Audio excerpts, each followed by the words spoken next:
Well, remember a few weeks ago I was trying to do the magic faucet or illusionary water flow? That'd probably be a more technical term for it. And I basically had given up and asked for viewer suggestions on how to accomplish making one. Well, thank you so much, because many of you called, wrote, and emailed in with directions, and was able to go ahead and make a magic faucet. Now, thank you so much for Mr. Todor Filkoff, also Kumar, Donna Vicky Perkins, Mrs. Bob Murr, and Richard Harris for writing in with directions basically on how to make a magic faucet. We kind of consolidated all of them and came up with a workable solution. And here it is, and you can see it works very, very well.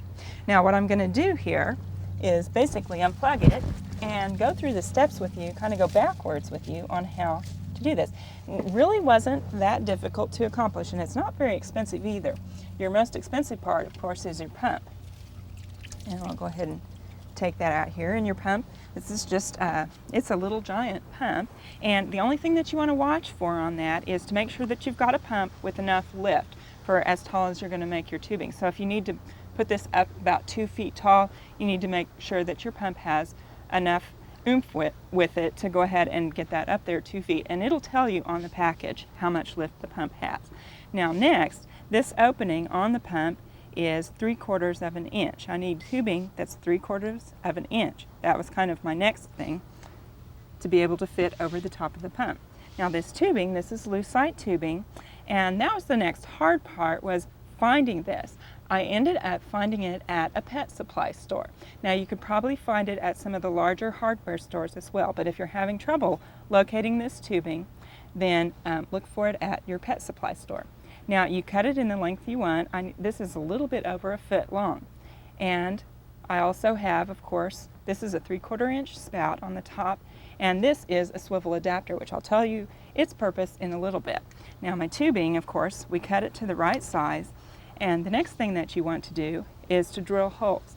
Now we found that a 1/8 inch drill bit worked pretty good and gave us a nice size hole to go ahead and get the water flow that we needed. And you'll see we marked it here at the base so we could come up from that. And we're basically up about 1/8 of an inch from our mark here.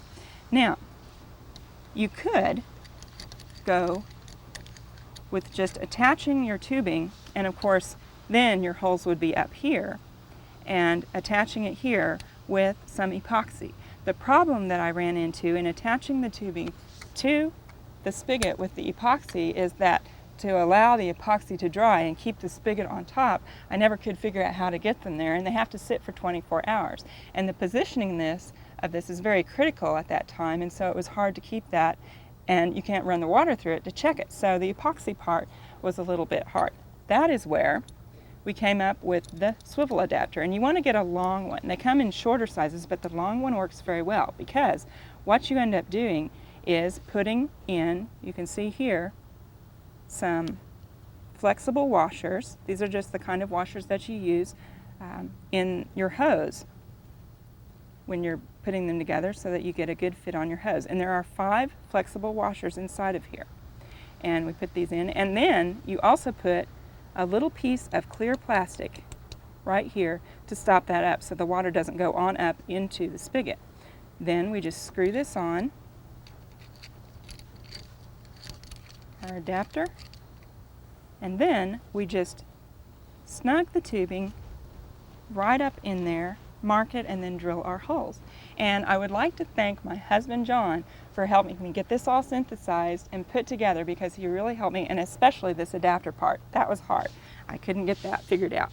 So anyway, that's how you do the magic faucet, and it's a really fun project. We hope you've enjoyed this classic from the Oklahoma Gardening Vault. Remember, even though these tips and techniques are timeless, there's always something new to learn in the world of gardening. By subscribing to both Oklahoma Gardening and OK Gardening Classics, you'll have access to a wealth of gardening knowledge, both classic and